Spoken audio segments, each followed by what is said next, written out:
사사기 5장 첫 번째 시간입니다. 오늘 드보라와 바락의 노래는 상당히 깁니다. 상당히 긴데 그 내용을 한 4개 정도로 나눠서요. 5장을 4개 정도로 나눠가지고 생각을 해보려고 합니다. 오늘은 1절에서 5절까지인데 쓰다 보니 또 내용이 너무 많아가지고 또 어찌 될지 잘 모르겠지만 열심히 우리가 또 공부를 또 한번 해보도록 하겠습니다. 자, 1절부터 5절까지 다 준비되셨죠? 자, 함께 읽겠습니다. 시작.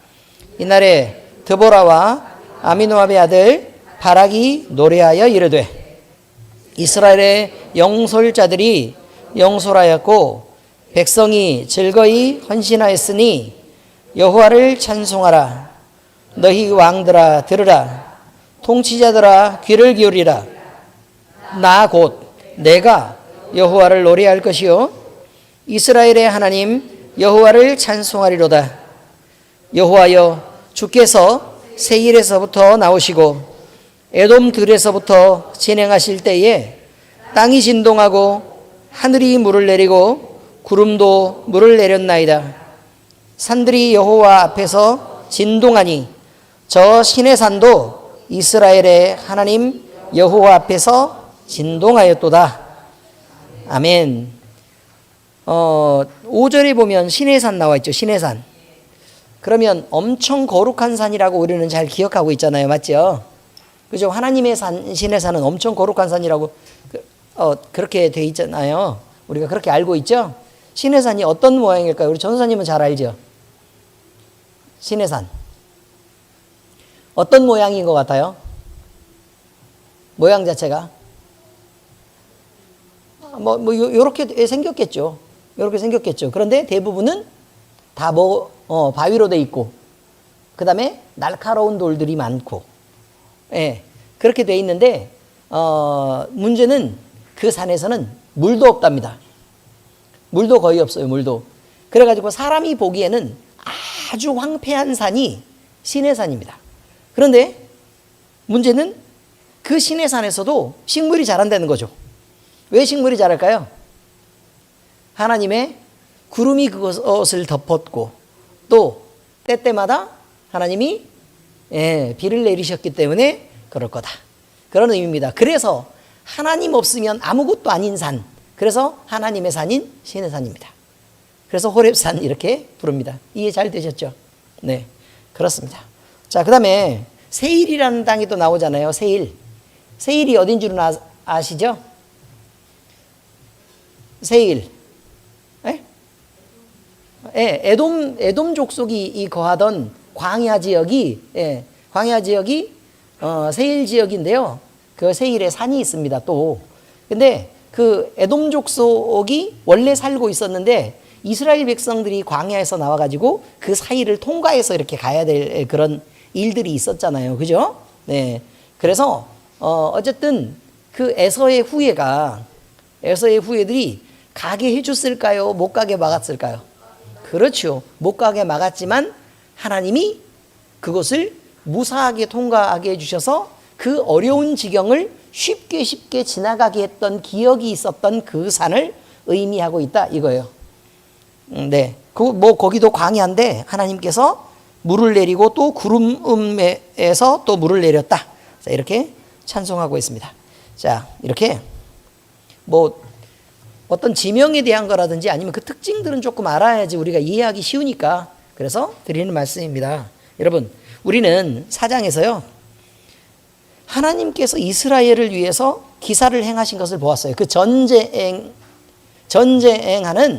그 역사들이 나타나는데 하나님이 앞서 가시고 가나안 왕 야빈과 그의 군대 장관 시스라가 거기서 완전히 망하게 되는 그런 사건들을 통해서 우리는 우리 하나님은 전쟁을 주관하시는 하나님이시구나 라는 것을 알게 되었다는 것입니다.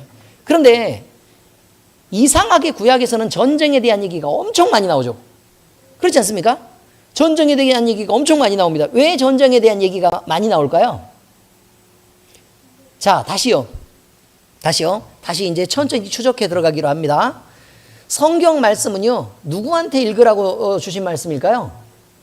우리한테 읽으라고 주신 말씀이에요. 근데 우리는 우리라고 얘기할 때의 그 정체성, 아이덴티티는 무엇을 얘기하고 있는 거냐면 예수님을 주와 그리스도로 믿고 섬기는 사람들에게 읽으라고 주신 말씀이에요. 근데 이 사람들은 구원을 받았을까요? 구원을 못 받았을까요? 그렇습니다. 읽고 구원을 받으라고 주신 말씀이 아니고요. 구원 받은 사람들에게 읽으라고 주신 말씀이에요. 구원 받은 사람들에게 읽으라고 주신 말씀이라고요. 여기까지 이해가 잘 되셨죠? 그죠? 자, 그러면 구원 받으라고 주신 이 말씀이 있는데 우리는 그 수많은 전쟁에 대한 기사들이 그 안에 나와 있다는 걸 본단 말이죠. 자, 그러면 하나님은 전쟁을 주관하시고 결국 우리를 민족적으로 이기게 하시는 하나님이다 라고 보는 시각은 이스라엘 유대인들의 시각이란 뜻이에요. 우리는 지금 유대인이 아니잖아요. 그럼 마치 전쟁을 하면 그러면 우리는 이기는 쪽이에요? 아니면 얻어맞고 쥐어 터지고 죽고 그래야 되는 이방민족이에요? 그렇죠. 얻어맞고 쥐어 터져야 되는 이방민족에 속한 사람들이라 그 말이에요. 근데 우리한테 이걸 왜 줬을까요? 니네는 이스라엘하고 덤비면 다 죽는다. 지금 그 얘기예요? 그 얘기가 아니잖아요. 그럼 무슨 얘기예요, 그럼? 우리는 마치 누구라고 생각해요? 이스라엘 민족이라고 생각해요. 생긴 건 너무 다른데? 이스라엘 민족이라고 생각하고 이상하게 가자 지구에서 막 싸우고 그러면 누구 편을 들게 돼, 자꾸요? 그러셨어요? 팔레스타인 편 안 드셨어요? 잘 안 되죠, 그게. 마치 이스라엘이 우리나라 같은 생각이 든단 말이에요, 자꾸. 전도사님 같으면 가봤으니까 그렇다 치지만, 우리 통 안 가보신 분들이 여기서도 그런 생각이 들고, 그렇다는 얘기예요. 자, 그러면 이게 무슨 말이냐면, 영적인 중요한 의미가 들어있다는 거예요. 그럼 그 전쟁을 할 때 이기게 하시는 하나님은 민족과 민족 사이의 전쟁에 대한 얘기가 아니란 말을 하고 있는 거예요, 지금. 무슨 얘기냐면, 우리는 교회로서 전쟁을 하고 있다고 얘기해요. 신약에서 보면 교회로서 전쟁하고 있는데 누구랑 전쟁을 하고 있는 거냐면 하늘에 있는 악한 영의 세력과 전쟁을 하고 있다고 얘기한다고요. 이게 엄청 중요한 거예요. 그럼 우리는 누구나 그리스도의 군사된 자고, 그리고 우리는 그 군사로서 부름을 받아서 전쟁에 나갈 때 하나님이 먼저 가시는 그 전쟁에서 단 한 번이라도 진 적이 있냐는 거예요. 진 적이 있다 없다? 없다고 성경은 계속 기록해요. 근데 진 적이 없다라고 사실 기록한 건 아니고 전쟁 나갈 때마다 매번 이겨요. 맞죠? 전쟁 나갈 때마다 매번 이겨요. 그리고 하나님이 하신 일이라고 맨날 그렇게 얘기를 한단 말이에요.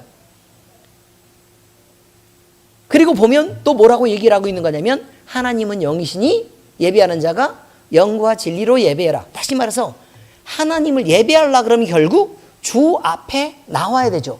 그리고 주님을 만나야 하나님을 예배할 수 있는 거잖아요. 그죠? 그럼 주님을 만날 때 우리는 어떻게 만나야 된다고 얘기하는 거냐면 영이신 하나님이야 라고 가르쳐 주는 거예요. 영이신 하나님. 그러면 우리가 육신으로는 하나님을 만날까요? 못 만날까요? 못 만나죠. 만나는 방법이 있어요. 만나는 방법은 뭐냐면 예수님이 육신으로 오셨을 때 그때 우리가 거기에 태어났었다면 당연히 하나님을 만났겠죠. 근데 예수님은 이미 올라가셨고 십자가에 죽고 3일 만에 다시 살아나셔서 그 다음에 하늘로 올리셨으니까 이미 올라가셨잖아요. 그럼 육신의 하나님은 여기는 없는 거란 말이에요. 그렇죠? 그럼 결국 우리는 만날 수 있는 하나님은 누구밖에 없어요? 성령 하나님, 보혜사 하나님밖에 없는 거라고요. 그 하나님을 통해서 우리는 예수 그리스도를 알고 하나님을 알고 또 그분을 예배하고 할 수 있는 거라 그 말이에요. 그러니까 결국은 우리는 영이 아니면 하나님과 너무 멀리 떨어져 있는 상태여서 결국 하나님을 예배할 수 없는 상태가 되는 거라는 얘기를 말하고 있는 거예요. 그래서 영이신 하나님은 뭘로만 만날 수 있다? 성령이 아니면 못 만난다는 거예요. 근데 성령은 어디 계시죠?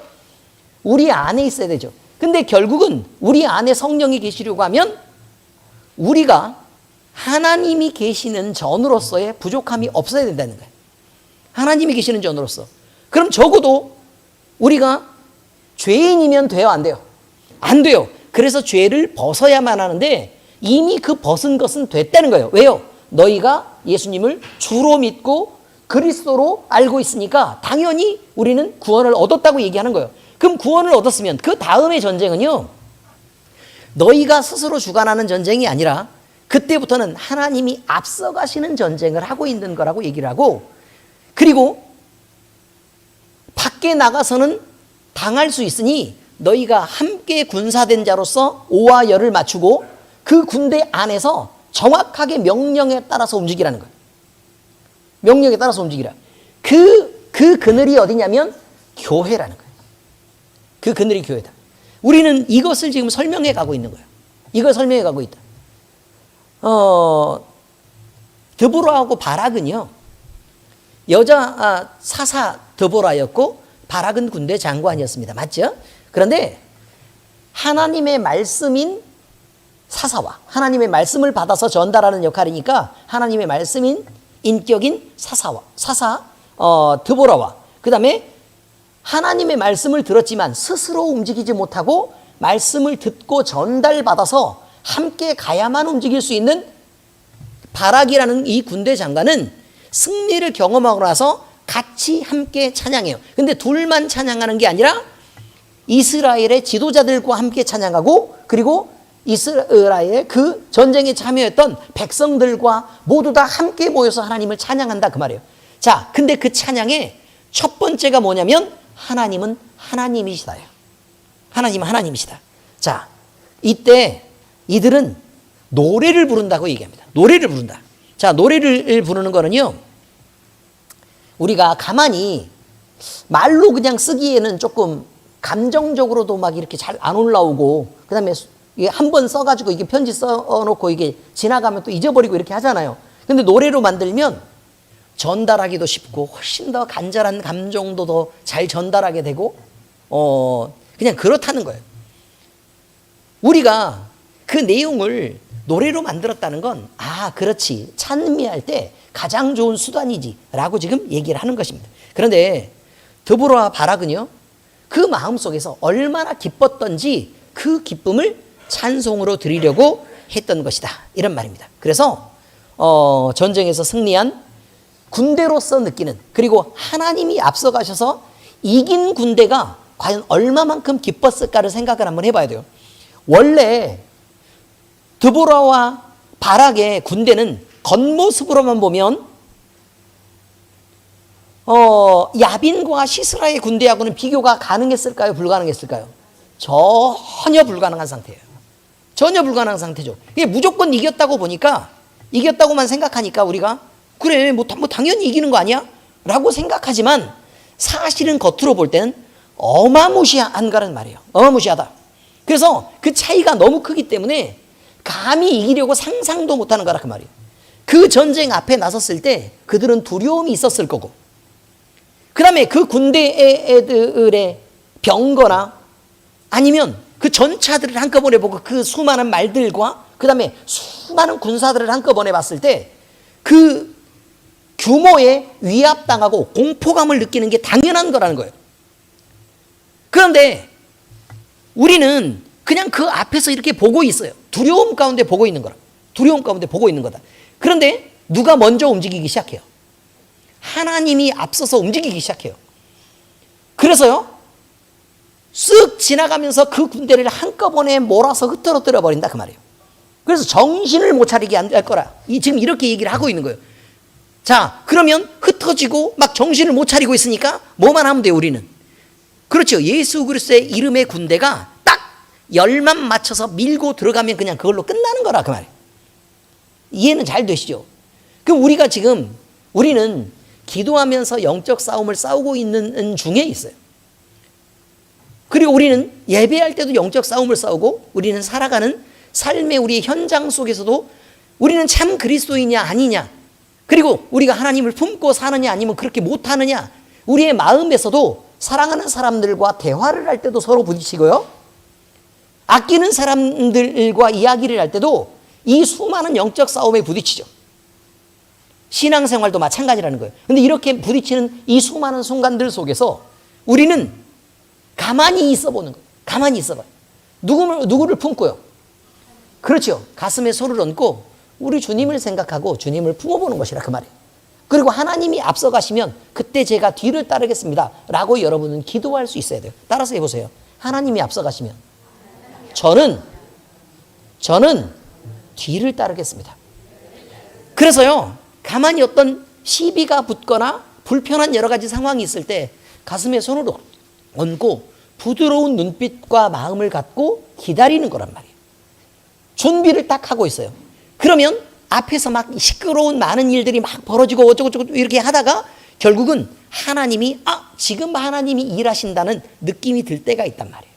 그럼 그때 우리가 훨씬 더 부드럽고 존중하는 말과 행동으로 우리가 그리스도인인 것을 보이면 돼요. 그러면 그 싸움은 영적으로 이기는 싸움이 되어간다라는 것입니다.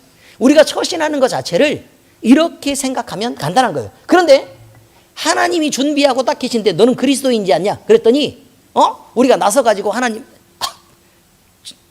주님 보셨죠? 잠깐만 뒤로 좀 와보세요.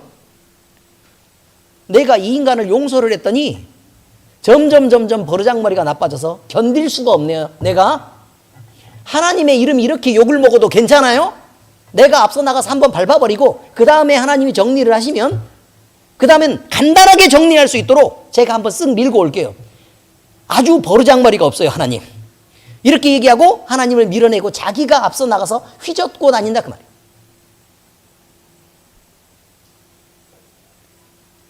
그래서 아이성의 전투를 하는 거예요.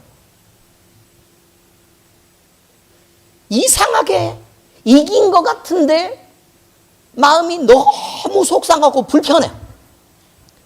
하나님의 얼굴을 고개를 들고 보지를 못하겠어. 그리고 기도도 막혀서 기도도 도저히 안 나와. 그럼 어떻게 우리를 이겼다고 말할 수 있겠냐 그 말이에요. 우리가 이겼다는 증거는 분명히 이거예요. 우리의 기도의 문이 열리고 우리에게 기쁨의 찬송이 열려지는 그때가 이기는 거예요.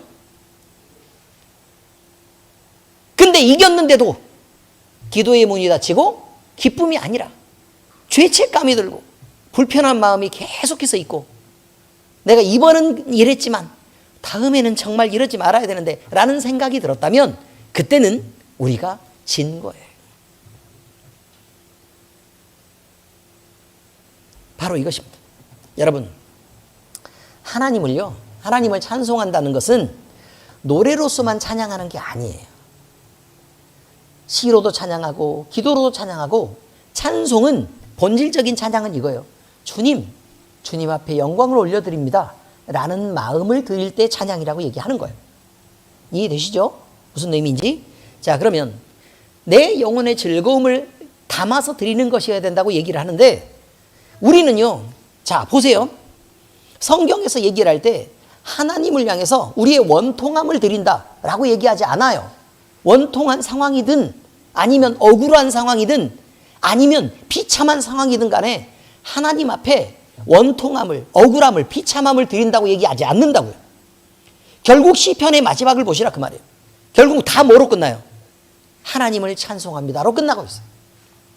하나님을 찬송합니다로 끝나죠. 왜 그러냐면 자 보세요. 우리가 지금 세상에서 우겨싸임을 당하고 그 다음에 짓밟히고 억울해서 당해왔다 그 말이에요. 수많은 인간관계들 속에서 내가 많이 양보하고 참고 다 이렇게 해놨는데 내가 결국 나 혼자 모든 것을 다 감당을 해야 되고 나 혼자 모든 것을 다 지고 가야 되는 그런 불편한 상황 속에 우리가 내버려지고 내동댕이 처지게 되었다는 거예요. 우리가 아무리 그리스도인으로 잘 살라고 해봤는데 근데 돌아오는 것은 억울함 뿐이었다는 거예요. 여기까지는 이해가 되시나요? 자, 이때 우리가 어떻게 하나님을 향해서 기쁨의 찬양을 드릴 수 있냐 이거예요. 자, 지금부터는 잘 들으셔야 돼요. 여러분, 다른 사람들은 세상이 전부이기 때문에 그것을 얻어가라고 그러시라고. 그 승리를 얻어가라 그러시고 우리를 모함하고 못살게 굴고 못되게 굴어서 우리를 짓밟는 것으로 그들의 승리를 가져가라고 얘기하시라고. 그러나 우리는 예수 그리스도 이름으로 참고 고난을 받으면 하나님이 우리의 보장이 되어주시고 우리의 억울함을 갚아주시는데 뭐가 문제냐는 거예요. 뿐만 아니라 이 세상에서 내가 희망이 없는 줄 알고 하나님을 더욱더 붙잡게 되었으니 얼마나 또 우리는 하나님을 기뻐할 수 있으며, 그리고 우리의 영혼이 구원을 받아서 하나님을 붙잡고 주님과 함께 동행할 수 있는데 얼마나 즐거운 일이냐라는 것으로 늘 시편의 기자들은 마지막을 노래하고 있어요. 제가 그렇다는 얘기가 아니고 시편의 기자들이 시편에서의 많은 찬송들이 그렇게 함께 노래하고 있더라라는 것을 보게 됐습니다. 그래서 결국은 그들이 이기는 것 같아도 그들은 망하는 길을 가고 있고, 우리는 지는 것 같아도 이기고 승리하고 영광을 취하는 길을 가고 있다라는 것을 우리가 확신하게 될 때 우리는 그 기쁨의 찬양을 드릴 수밖에 없는 것이다 라고 얘기를 하고 있습니다. 여러분, 결국은요, 그 수많은 어려움들 속에서도 우리가 드리는 찬양은 뭐라고요? 기쁨이어야 한다는 거예요. 그럼 예수님을 믿고요, 여러분 예수님을 믿었어요. 믿고 지금 살고 있는데 늘 내가 죄인이라는 죄책감 속에서 살아요. 이것은 하나님의 뜻이에요, 아니에요? 아니에요. 내가 상한 심령으로 나와서 주님 앞에 내 약함을 고백하고 내 죄됨을 고백하고 나의 못남을 고백해서 주님 앞에 나아오지만, 자, 여기까지는 우리가 우물쭈물 하나님 앞에 나아가는 거예요. 이렇게 나아오지만 하나님은 우리를 사랑하시고 감싸시고 보호하시고 아끼시고 우리를 위해서 별의별 것도 다 내주시는 하나님이시라는 걸 우리가 확인하게 됐다는 거예요. 그러니까 결국은 이것 때문에 우리는 이 하나님께 죄송하지만 그냥 그 품에 안겨서 다 용서해 주신다면 그럼 우리가 편안해도 좋죠 라고 평안을 누리는 것이 신앙이라는 거예요. 그래서요, 이성교제를 하게 한 거예요. 이성교제. 혹시나 이제 남자 여자가 이렇게 있는데 여자친구가 잘못했단 말이에요. 잘못한 게 있어요. 그런데 남자친구를 만났더니 엄청 화가 나 있어. 근데 애교를 부리고 정말 미안해 라고 이렇게 하면서 이렇게 진심으로 사과를 했더니 이 사람이 나를 너무 사랑한 나머지 괜찮아 그러면서 꼭 이렇게 안아주고 토닥거려주고 괜찮아지게 회복되었다 이거예요. 그죠?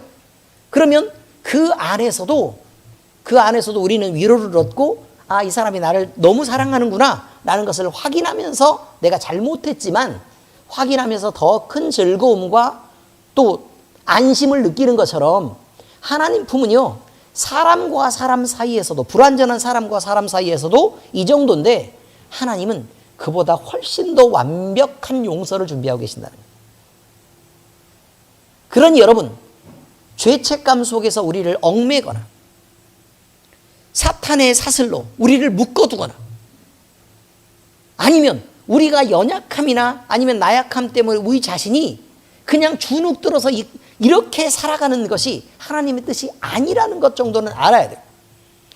우리가 하나님 앞에 살아갈 때는요, 그를 기뻐하는 거예요. 그와 함께 희락을 누리는 거예요. 즐거움을 누리는 거. 이것이 하나님을 믿는 힘인 거라고. 그리고 그게 본질이에요. 늘 그 상태에 거해야 돼요. 자, 언제나 행복해야 돼요. 그러나 회개할 때 뚝 떨어졌다가 금방 행복을 회복하고 또 어떻게 하고요? 또 죄 지었을 때도 또 금방 떨어졌지만 또 금방 행복을 회복하고 이렇게 늘 행복해야 된다. 이거예요. 자, 그리고 또 한 가지, 우리가 찬송을 볼 때는 이 찬송이 노래로 만들어졌을 때 널리 퍼지고 오래 보존된다는 것 정도는 우리가 쉽게 알 수 있어요. 자, 이게 드보라와 바락의 노래는 이것이 성경에 기록되어서 이렇게 오래까지 노래가 될 수 이렇게 전달될 수 있었던 건 그들이 노래로 찬양을 했기 때문에 그런 거예요. 자, 우리가 찬양하는 이유가 있어요. 찬양하는 이유는 우리 자신이 하나님을 영화롭게 하기 위해서만 찬양하는 것은 아니다, 이렇게 말해요. 잘 들으셔야 돼요. 이제 우리 자신이 하나님을 영화롭기 위해서만 찬양하는 것은 아니다. 우리가 찬양하는 그 찬양으로 교회 안에서 하나님의 놀라운 일과 계획, 또 복음의 진리를 전하는 것도 의미가 있다라는 것을 얘기하는 거예요. 자, 다시 말하면 하나님을 찬미하고 그 기사를 우리가, 하나님이 예를 들어 엄청난 기적을 행하시고 우리에게 구원을 베푸신 일들이 있다는 거예요. 우리는 감사함으로 그 노래를 만들죠. 그럼 노래를 만들면 우리는 하나님을 찬양하느라고 그게 전부 끝났다고 생각해요. 그런데 그 노래는 다른 사람에게 전달되어서 이 복음이 다른 사람에게 전해져서 그의 찬양이 되고, 또 전달되면 다른 사람의 찬양이 되고, 또 다른 사람의 찬양이 돼서 우리 모두의 찬송이 되도록 하는 것이 찬양의 의미라는 것입니다. 그래서 찬미의 노래는 더 넓게 퍼져야 하고 더 오래 기억되어 노래되어야 된다라는 것입니다. 더 좋은 영향이 오랫도록 그렇게 사람들 사이에 남아서 기억되고 하나님을 그렇게 노래할 수 있게 될 것입니다. 시편 145편 3에서 7절 읽어드립니다. 여호와는 위대하시니 크게 찬양할 것이라. 어떻게 찬양하라고요? 크게 찬양하라 그랬어요. 그럼 찬양할 때 지금 입만 오물오물 이렇게 하면 돼요? 안 돼요? 붕어도 아니고. 어떻게 해야 된다고요? 크게 찬양해야 되는데, 근데 약간 우리 교회는 아쉬움이 좀 있죠? 없어요? 어쨌든 뭐 어떻게 하라고요? 크게 찬양하라고요. 크게 찬양하라고. 처음에는 좀 틀려도 괜찮아요. 나중에 가면 좀 좋아지겠죠. 또 그의 위대하심을 측량하지 못하리로다. 대대로 주께서 행하시는 일을 크게 찬양하며 주의 능한 일을 선포하리로다. 주의 존귀하고 영광스러운 위엄과 주의 기이한 일들을 나는 작은 소리로 읊조리리이다. 아니, 크게 찬양하라 놓고 나는 작은 소리로 읊조리리다가 무슨 말인 줄 아세요? 무슨 말일까요? 찬양할 때는 크게 찬양하면서 작은 소리로 읊조린다는 건, 자, 밖으로는 찬양을 이렇게 크게 하되 내 속으로는 잔잔하고 깊은 감동으로 세미하게 그것을 세어보는 것이라, 이런 뜻이에요. 예, 가사를 밖으로만 찬양을 크게 할 일이 아니라 내 속으로 그것을 끌고 들어와서 어떻게 해야 된다고요? 그 가사를 묵상하고 내 속에 깊이 담아서 그것을 작은 소리로 반복해서 말해보고 또 생각해보고 또 그것을 느끼고 하는 것들도 함께 있어야 된다라고 얘기하는 것입니다. 사람들은 주의 두려운 일의 권능을 말할 것이요 나도 주의 위대하심을 선포하리이다. 그들이 주의 크신 은혜를 기념하여 말하며 주의 의를 노래하리이다. 결국 하나님의 하나님 되심을 믿는 자들도 노래할 것이고, 또 믿지 않는 자들도 그 찬양을 들으면 하나님이 그러셨다는 거야 라고 생각하게 될 것이다. 이런 의미입니다. 자, 또 있습니다. 교회는요, 드보라와 바락을 보면서 그렇게 말합니다. 드보라와 바락은 다른 사람들보다 먼저 나서서 하나님을 찬양할 줄 알았습니다. 이것이 중요합니다. 교회를 리더하는 자들은 경건의 모범을 가져야 된다는 것입니다. 경건의 모범을 가져야 된다. 기도의 모범도 가져야 되고, 찬양의 모범을 가져야 되고, 또 말씀을 읽는 모범도 가져야 되고, 하나님과 관계 속에서 섬기는 모범도 가져야 되고, 또 여러 가지 경건의 다양한 모범들을 가져야 된다는 것이죠. 그래서 이 사람들이 앞에 섰을 때 사람들은 사람을 보고 그를 섬기는 것이 아니라 그를 보고, 사람을 보고 말이죠, 하나님을 어떻게 섬겨야 될지에 대한 모범을 배우는 것입니다.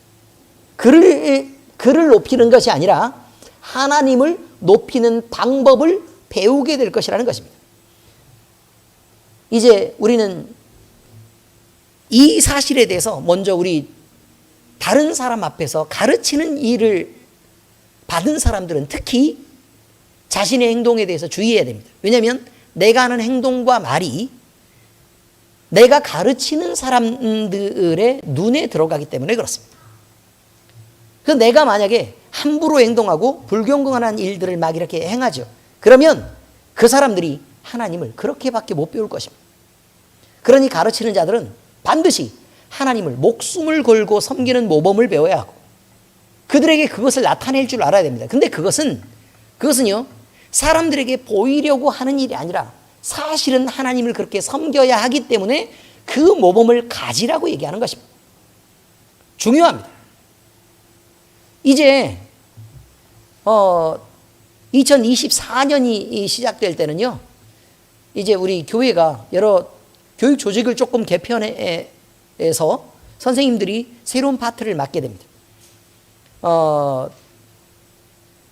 그때 각 파트를 맡으신 선생님들은 자기 목회를 하는 것입니다. 뭘 하는 거라고요? 자기 목회를 하는 것입니다. 그러니까 자기 목회는 그 사람을 책임을 지는 것입니다. 책임을 지는 건 자기 양떼입니다. 위험으로부터 보호해야 되고 또 바른 길로 인도를 해야 됩니다. 중요한 것은 바른 길로 인도하는 것이 첫 번째고 좋은 꼴과 그 다음에 깨끗한 물을 마시게 하는 것은 두 번째입니다. 왜 바른 길로 인도하는 게 먼저냐면 그 바른 길은 생명이 걸려있기 때문에 그렇습니다. 그 이후에 풍요를 논할 수 있는 것입니다. 의미를 이해하시겠죠? 반드시 바른 것이어야 됩니다. 바르지 않으면 아무리 좋은 것들을 많이 먹여도 예를 들어 쭉 풀을 깔아놓은 대로 이렇게 따라갔더니 사자 우리 속이에요. 그럼 돼요, 안 돼요? 안 된다고 얘기하는 거예요. 뱀 구덩이 속이에요. 그럼 돼요, 안 돼요? 안 되죠. 가봤더니 점점 올라가가지고 꼭대기로 올라가서 낭떠러지 위에 서 있어요. 그럼 돼요, 안 돼요? 또 안 된다는 얘기예요. 먼저 안전한 곳으로 또 보호받을 수 있는 곳으로 생명이 위협받지 않는 곳으로 인도하는 것이 첫 번째 일이라는 것을 우리는 반드시 생각해야 됩니다. 하나님을 섬길 때 우리 교회에 대해서요, 다른 목사님들이 그런 얘기를 하더라고요. 제가 목회에 대해서는 모든 걸 오픈합니다. 모든 걸 다 오픈하는데 저희 교회는 일반 목회가 아니랍니다. 네, 일반적인 목회가 아니래요. 그러면 제가 일반 목회가 뭐냐라고 물어봤어요. 그랬더니 1번, 설교를 할 때 영적인 내용을 거의 담지 말 것. 수준이 이만큼의 수준으로 들어가지 말고 그냥 껍데기 요만큼 해서 계속 반복하면서 3년 주기로 계속 설교를 반복해 나가면 된대요. 요거는 제가 감당하기가 좀 어려웠습니다. 일단 그래야 된대. 두 번째, 은사에 대해서나 아니면 능력에 대해서나 이런 것을 말하지 말 것. 치유 이런 거 얘기하지 말라는 거예요. 기도 이런 거 하지 말라는 거예요. 대신 기도를 할 때는 어떤 기도를 해야 되느냐? 그냥 사람들이 말로 하는 크게 소리 지르는 기도, 그걸 하라는 거예요. 그걸 하래요. 근데 그러면 제가 물어봤어요, 목사님한테. 아니 목사님, 기도하는데 우리가 기도했던 부분에 대해서 능력이 나타나지 않으면 그럼 어떻게 되는 것입니까? 라고 내가 물었어요. 두 분 다 노회장 출신이거든. 우리 노예예요. 우리 김포시 차례고. 아시죠? 저 자주 만나는 목사님들.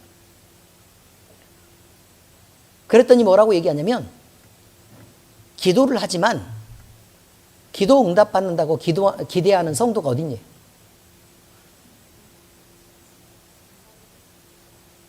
아니, 이분들은, 목사님들은 간절해요.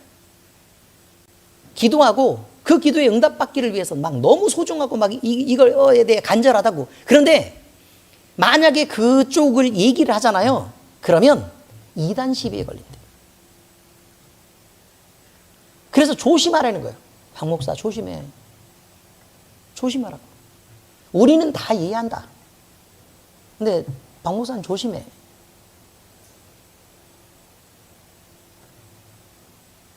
우리는 우리 박 목사님을 아끼지만 다른 사람들은 박 목사는 총신 출신도 아니고 그 밖에서 들어온 사람이고 그런데 이런저런 시비에 걸리면 사실 막 이렇게 편들어주고 막 나서기가 쉽지가 않다는 거죠. 의미 이해하셨습니까? 그럼에도 불구하고 저는 제가 늦게 목회를 시작한 이유가 뭐라고 얘기했어요? 이 세상이 어느 누구 하나 예수님의 편에 서지 않아도 나는 반드시 예수님이 기뻐하시는 교회를 만들겠다. 근데 그걸 특수목회라고 얘기하더라고요. 예를 들어 하나님의 말씀이 있고 저희는 말씀이 있고 그 다음에 또 뭐가 있어요? 살아있는 성령의 능력이 있고 세 번째는요, 그것이 행실의 열매로 나타나는 그런 균형 있는 교회를 나는 원해요. 근데 하나님이 그거 기뻐하시지 않겠어요? 여러분 어떻게 생각하십니까? 당연히 그거 기뻐하시겠죠. 근데 그런 말을 하면 안 된다는 거예요. 성경에 나와 있는 수많은 얘기들을 하면 안 돼요. 예를 들어 귀신 얘기 많이 나왔어요? 안 나왔어요? 나왔죠? 하면 안 된대요. 성령 얘기 많이 나와 있어요? 안 나와 있어요? 거의 대부분 성령 얘기. 하면 돼요? 안 돼요? 안 돼요. 기적은 많이 나왔어요? 안 나왔어요? 나왔어요. 하면 돼요? 안 돼요? 안 돼요. 이 세상의 교회가 예수님이 오셔가지고 꼭 전하고 싶었던 얘기에 대해서는 지금 굉장히 먼 거리를 두고 있는 거예요.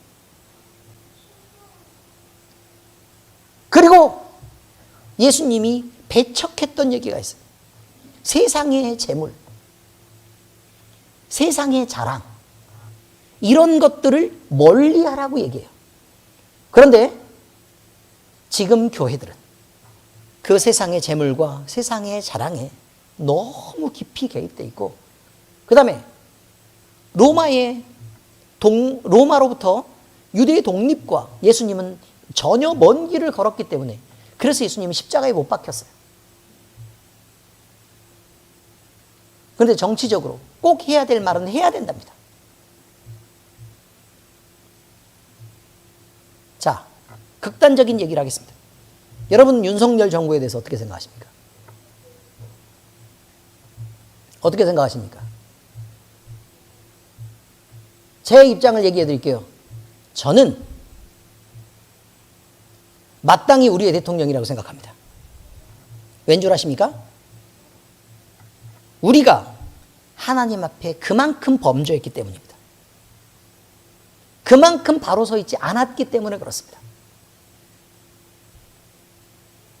그만큼 우리가 모자라고 못났기 때문에 그렇습니다. 하나님의 마음을 그렇게 아프게 했기 때문에 우리도 아프고, 하나님 앞에 하나님의 말씀 그대로에서 서지 못했기 때문에 우리는 하나님이 세워주신 그를 그렇게 대통령으로 놓고 섬길 수밖에 없는 상황이 되었습니다. 데모를 해서 촛불 집회해가지고 끌어내리는 것에 대해서 여러분 찬성합니까? 반대합니까? 찬성이에요? 반대예요? 성경은 뭐라고 얘기해요? 단호하게 반대한다. 자, 그러면 성경에서는 뭐라고 얘기를 해요? 너희가 회개할 분량이 있으면 너희가 회개해라. 하나님은 너희에게 은혜를 주사 너희가 기뻐하고 다스리고 너희에게 복된 일 만한 지도자들을 하나님이 너희에게 세워주실 거라고 얘기해요. 우리가 투표해서 만들어지는 거 아니에요, 여러분. 민주주의요? 택도 없는 얘기 하지도 말아요. 하나님이 이끄시는 길. 정치적으로 어떤 의견을 갖든 우리의 신앙이 바로 서고 우리가 어떤 그리스도인으로 살아가는가가 중요한 거예요. 자, 제가 이제 정치적으로 얘기를 했어요. 여러분 어떻게 생각하세요? 여기에 대해서는. 목사님의 강단에서 이렇게 얘기하니까 목사님은 왜 정치적으로 이렇게 국민의힘 편을 들지? 이렇게 얘기하십니까?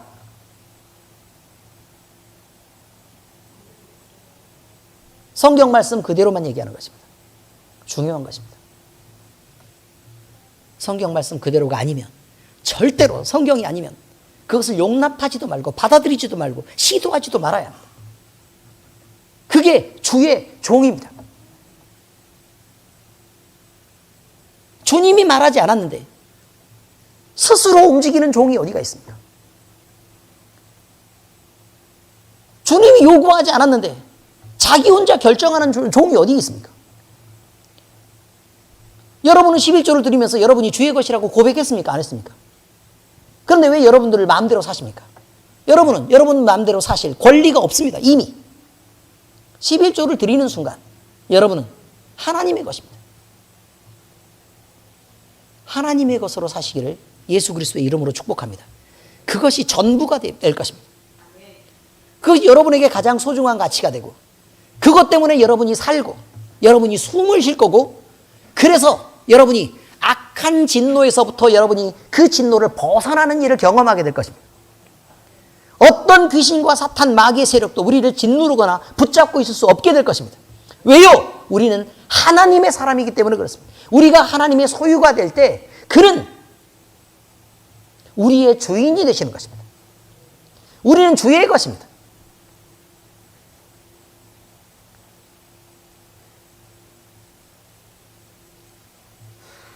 그때 하나님은 우리에게 이런 말씀을 하실 거예요. 위험하다. 그곳에서 나와서 피해라. 롯에게 한 얘기입니다. 하나님은 그렇게 하시겠다고 롯에 대한 이야기를 적어놓은 것입니다. 이해가 되십니까? 왜 그렇게 적어놨을까? 우리가 위험한 상황이 있을 때 피하라고 하나님이 말씀해 주실 거라는 거예요. 근데 왜 피하라고 얘기하는 곳에서 피해 나오지를 않으십니까? 엄청 궁금해요. 난. 왜 그렇게 고집을 피우고 그냥 그 자리에 계속 있는지. 왜 그것이 내 전부인 것처럼 그 소돔과 고모라 땅을 지키고 있는지 나는 엄청 궁금하다 그 말. 여러분이 가장 소중하게 여기는 것들이 있습니다. 그 소중하게 여기는 것들을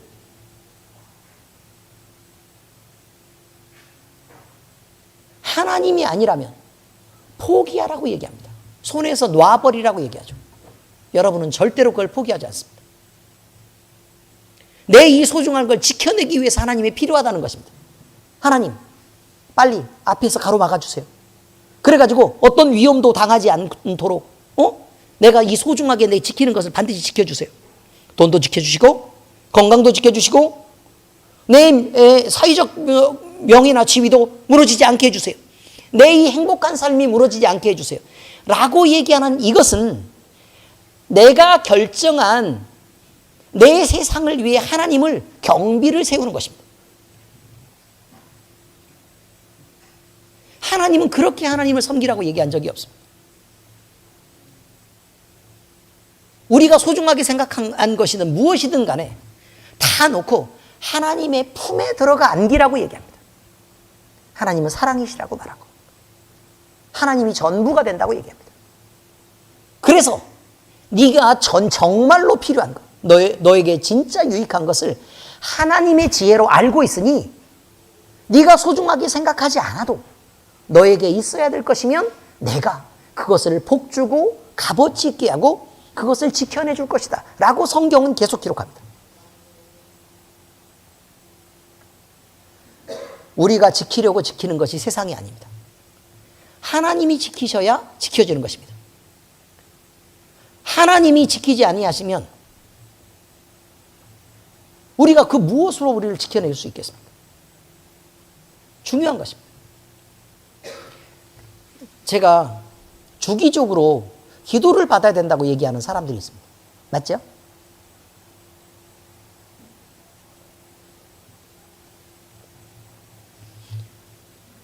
유전적인 질환이 있어도 그럼 계속해서 사실 발현이 되려고 막 계속 꿈틀댑니다.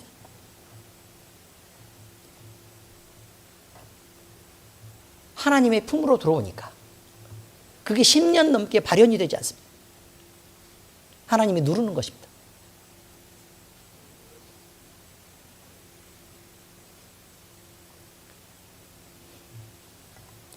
우리는 이 교회에서 목사만 가르치는 자가 아닙니다. 우리 모두는 1:1 사역을 하고 있고, 그렇죠? 그 다음에 성경 말씀을 읽고 함께 나누고 있습니다. 누구는 누구에게 가르치는 자가 되고 또 누구는 누구에게 배우는 자가 됩니다. 그리고 그 사람이 또 다시 성장해서 다시 누구를 가르치는 자가 됩니다.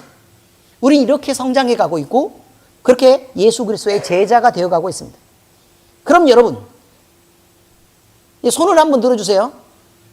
남을 새신자 교육이든 뭐든 가르쳐본 경험이 있다. 손 들으세요. 가르쳐본 경험이 있다. 그리고 나는 곧 가르쳐 볼 거다. 손 드세요.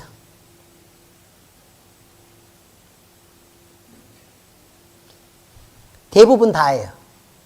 이해되셨죠? 대부분 다라고요. 그러면 내가 다른 사람을 가르치는 위치에 설 수밖에 없는 상황이라면 결국 우리는 그리스도인 된 경건한 모범을 가진 자로 먼저 그 전에 준비되어야 되는 거 아니냐 이 말이에요. 먼저 준비되어야 되는 거 아니냐. 자, 여기서 우리는 경건한 모범을 보이는 리더가 모두 다 되려고 우리는 준비하고 또 그렇게 나아가야 됩니다. 난 뒤에서 남들이 해주는 거 받아만 먹을래? 라고 얘기하는 건 사실 양심이 없습니다. 그렇지 않습니까? 뭐하고 똑같은 거냐면, 예를 들어 막 여전도에서 막 잔치가 엄청 크게 해가지고 막 이렇게 이웃을 위로하는 잔치가 있단 그 말이에요. 근데 음식 준비가 다 끝나니까 와가지고 예쁜 옷을 입고 이렇게 들어와가지고 음식 맛있게 잘 됐어? 간이나 볼까? 라고 얘기하면서 이거 먹고 저거 먹고 이렇게 하고 다니면 예쁠까요? 아니면 꼴 보기 싫을까요? 왜 그렇게 마음을 먹을까요? 예수 그리스도를 믿는 사람들이. 다시 물어볼게요. 대답을 잘 하셔야 돼요. 예쁠까요? 꼴 보기 싫을까요? 그래요. 아무리 예쁘게 보려고 그래도 꼴 보기 싫을 거라고. 맞지 않아요? 아니, 어지간해야지. 근데 한 번만 그러는 게 아니고 6년 동안 매년 그랬어. 매번 그랬어요. 그러면 어떨까요? 그러면 예쁠까요? 꼴 보기 싫을까요? 그럼 말하기가 좀 그렇죠. 저 인간은 그런 인간이구나 이제 싶은 거죠. 꼴 보기 싫은 단계를 넘어간 거죠, 이제. 한계를 넘는 거라 그 말이에요. 자, 여러분이 누리는 수많은 혜택 속에는 아주 많은 지체들의 희생이 들어있는 것입니다. 제가 몇 번을 얘기를 하지만 다시 얘기를 합니다. 왜냐하면 이제 새 해가 시작될 거니까. 작년 마지막에도 그런 얘기를 했어요. 여러분이 맛있는 음식을 먹을 때는 우리 여자 집사님들, 권사님들 희생해서 반찬을 만들어 오는 수고가 반드시 들어있는 것입니다. 그냥 여러분들은 그냥 맛있게만 먹지 마시고 늘 감사합니다. 정말 맛있게 먹을게요. 라고 얘기하고 밥 먹고 나면 여러분이 먹었던 즐거운 감정들을 여전도회 그리고 우리 권사님 이렇게 꼭 표현해 주시기를 바랍니다. 우리 이윤호 집사님한테도. 왔는 줄 알았죠? 안 왔어요. 자, 어떻게 하시라고요? 그 감사한 마음들을 표현해 달라 그 말이에요. 오늘 음식이 맛있었어요. 어떤 게 정말 좋았어요. 나는 이게 참 좋아하는데 오늘 이게 나와서 참 즐거웠어요. 우리 이보영 집사님이 엄청 잘해요, 그거. 집에서는 통 못 드시나 봐. 교회만 오면 그렇게 맛있는 걸 드시고 이거 맛있다 저거 맛있다를 말씀하시는 거 보니까. 그러지 않습니까? 아무튼 꼭 그렇게 해주세요. 여러분이 지금 예배를 드리고 있는 이 공간도 우리 안수 집사님들, 집사님들, 권사님들이 먼저 나오셔서 청소를 미리 다 해놓은 거예요. 오랫동안 안 쓰고 그러면 강대상도 먼지가 쌓일 것입니다. 그렇지 않습니까? 근데 이거 깨끗이 다 구석구석 다 맨날 닦는 사람이 있고 여러분이 이렇게 따뜻하게 예배를 드리는 것도 난로도 피우고 또 에어컨은 아닙니다. 히터예요. 온풍 히터. 이런 걸 틀어서 따뜻하게 해주는 사람들이 있기 때문에 여러분이 도착했을 때 이미 따뜻한 것입니다. 목사님이 말씀을 전하고 또 준비를 해서 전하기 때문에 여러분은 하나님 앞에 말씀을 배우는 예배를 드릴 수 있는 것이고 기도하는 많은 사람들의 수고가 여러분들을 안전하게 지키는 기도로서 역할을 하고 있는 것입니다. 여러분은 그냥 아무것도 모르고 그냥 명랑하게 쓱 왔다 갔다 이렇게 다니지만 그러나 수많은 사람들의 중보와 수고가 여러분들을 안전하게 지켜나가고 있고 그것이 우산처럼 가림막이 돼서 여러분들을 지켜내는 것입니다. 잊지 마시기 바랍니다. 만약에 할 수만 있다면 내년에 여러분들은 그런 각오로 하시기 바랍니다. 남들이 혹시 못하는 거, 또 남들이 손 안 대는 그런 봉사할 그런 곳이 있으면 내가 가서 조금은 손을 보태서 나도 그 역할을 좀 해보리라 다짐해 주시기 바랍니다. 그것이 아름다운 일이고 지체로서 그래서 고마운 혜택을 받은 사람들이 그것을 되갚아 나가는 방법인 것입니다. 그럼 새로운 사람들은 또다시 여러분들처럼 자라서 아름다운 하나님의 교회를 함께 섬기게 될 것이고 그래서 그들이 그 기쁨 가운데서 여러분이 이렇게 흠모하고 자랑할 만한 이 엘림교회를 그렇게 또 똑같이 만들어 나갈 것입니다.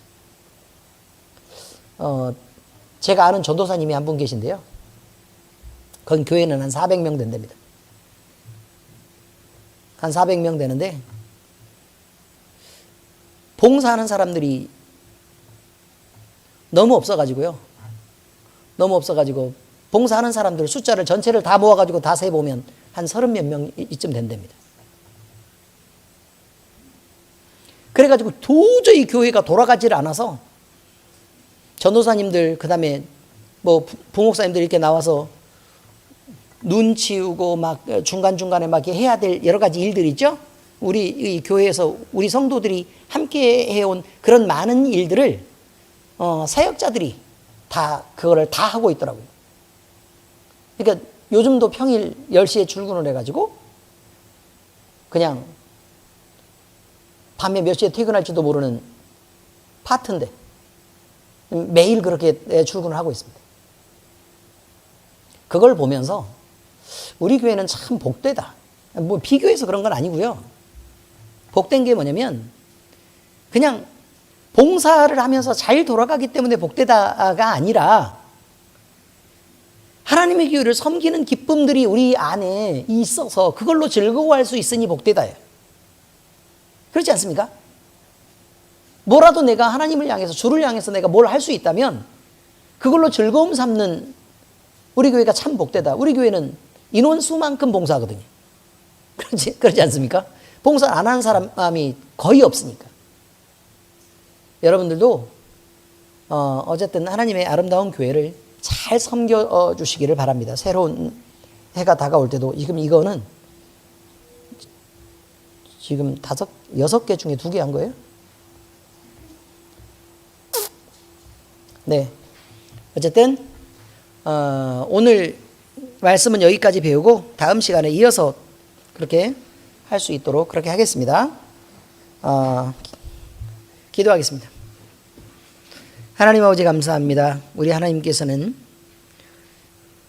하나님이 우리 인생에 개입하셔서 놀라운 일을 펼치시고 기적같이 우리를 살려내신 일과 그리고 하나님이 수많은 어려움 속에서 우리 인생들을 이끌고 가시면서 때로 고난이 있고 때로 고통스럽고 때로 어렵고 힘든 길이었지만 그 길을 끌고 가셨던 일들을 우리는 기억합니다. 그런데 아버지 하나님, 지금 와서 뒤를 돌아 생각해 보니 그 길이 위험을 피하는 길이었고 주님과 함께 가는 길이었기 때문에 우리가 행복하게 주님과 동행하고 또 그 안에서 신앙을 되찾고 회복되고 또 우리가 주님을 찾아낼 수 있는 그 길이었음을 생각하고 하나님 앞에 감사드리며 영광을 올려드립니다. 아버지 하나님, 우린 여전히 우리 주님과 함께 가는 길을 가겠습니다. 그래서 아버지 하나님, 이 세상에서 좋은 것을 먹고 또 좋은 것을 누리고 또 많은 것을 즐기며 사는 그런 편안한 길들을 우리는 선택하지 않고 주님이 가시는 그 길, 또 주님과 함께 동행하는 그 길을 우리가 따라가고 쫓아가고 주님의 손을 붙잡고 가면서 우리는 주님을 누리는 그 인생을 살도록 우리는 우리의 마음을 결단하고 결정합니다. 아버지 하나님, 우리를 붙잡으시고 우리가 성령 충만하게 하시고 우리로 아버지 하나님, 주님 외에는 다른 어떤 것도 위로받지 못하게 하시고 주님 외에는 다른 어떤 것도 누리지 못하게 하시며 주님 외에는 다른 어떤 것을 소유해도 만족하지 못하게 하시옵소서. 그래서 아버지 하나님, 우리가 하나님을 섬기고 우리 주님을 모시는 우리가 얼마나 완벽한 인생을 살아가고 그리고 그 인생 이후에 보장된 미래가 얼마나 대단하고 완벽한지를 우리가 알고 확신하며 자랑할 수 있도록 하나님 우리를 인도하여 주시옵소서. 살아계신 우리 주 예수 그리스도의 이름으로 감사하며 기도합니다. 아멘.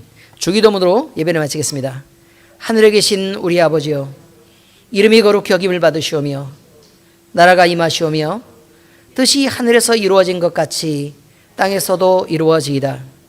오늘 우리에게 일용할 양식을 주시옵고 우리가 우리에게 죄 지은 자를 사하여 준 것 같이 우리 죄를 사하여 주시옵고 우리를 시험에 들게 하지 마시옵고 다만 악에서 구하시옵소서.